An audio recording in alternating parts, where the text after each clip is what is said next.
Nag-try tayo magtanim ng kangkong dun sa may area na yun sa dulo dati. Hindi nag-succeed, pero ngayon magtatanim na naman tayo dito naman sa area na to. Hi guys, Vince here and welcome back to Drip. Ang nangyari kasi noon ay nakatanim yung kangkong natin. Tapos ang ganap, bumaba yung water level nung chamber na yon dahil nga medyo mababa yung tubig nung mga summertime. Hindi na inaabot ng tubig yung mga dulo ng kangkong kaya hindi na sila tumubo. So I decided na tanggalin na sila completely dun sa may area na yon. This time, dito naman sa ating mga mini plant box, ito na yung status niya. Yung mga stricta natin ay nag-immerse na siya. Sobrang ganda. Actually, hindi ko ina-expect na yung stricta yung mauunang mag-immerse. Akala ko itong water wisteria, pero itong water wisteria hahayaan lang natin na ganyan. Ang tatanggalin natin is itong mga Ludwiggia sunset natin. Yung wisteria kasi may chance pang mag-immerse yan, o siguro baka bibili na lang ako ng mga immersed soon tapos itatanim ko dyan para maganda siya tingnan. However, dito naman sa sunset natin, yumuyuko talaga sila, so I don't think na mag-immerse pa to, so papalitan natin to ng kangkong. Bumili ako ng few bundles ng kangkong and itatanim ko na siya dun. Una natin gagawin, tatanggalin muna natin tong mga sunset na to, ilalagay muna natin siya dito. I-replant ko na lang yan soon dun sa mga mini pots natin dito sa ating plant box. Doon kasi sa bandang dulong yon meron akong isang pot na dedicated para sa mga sunset. Makikita nyo dito, grabe na yung growth ng ating mga halaman, no? Sobra as in. Kung meron pa lang naghahanap ng hydrelia and mga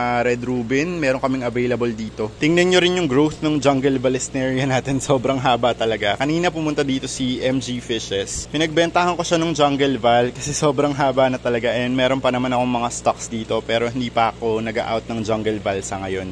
Now ready na yung ating mini plant box. Itatanim ko na itong mga kangkong na binili natin. Natanim ko na yung mga kangkong. Hindi ko alam kung kailangan ko bang gupitin pa yung mga dahon-dahon yan. Pero okay naman yan. Sure akong tutubo yan kasi dun nga nadadaanan lang sila ng tubig. Tumubo sila. What more pa kaya dito na hindi nawawala ng tubig. Kasi itong pump na to, itong mini plant box na to, nakakabit siya dun sa ating skimmer. Meron tayong isang pump dito. Dumadalo yung tubig papunta dito sa ating mga mini plant box. Sure akong tutubo itong mga kangkong na to. Kung mag-wither man yung mga dahon niyan, gugupitin ko na lang, wala namang problema. Tulad nung excitement ko dati, excited din ako ngayon kasi gusto ko na magkaroon ng kangkong garden dito sa may part na to. Medyo naging cloudy yung tubig ngayon kasi nagkalkal tayo ng lupa. Well, anyways, i-update ko na lang kayo kapag tumubo na itong ating mga kangkong dito sa Drip by Vinci. Wag nyo kalimutan na kung naghahanap kayo ng hydrelia at saka red rubin, DM lang sa aming FB page. Same name lang po, Drip by Vinci. Abangan ko kayo doon. Bye-bye!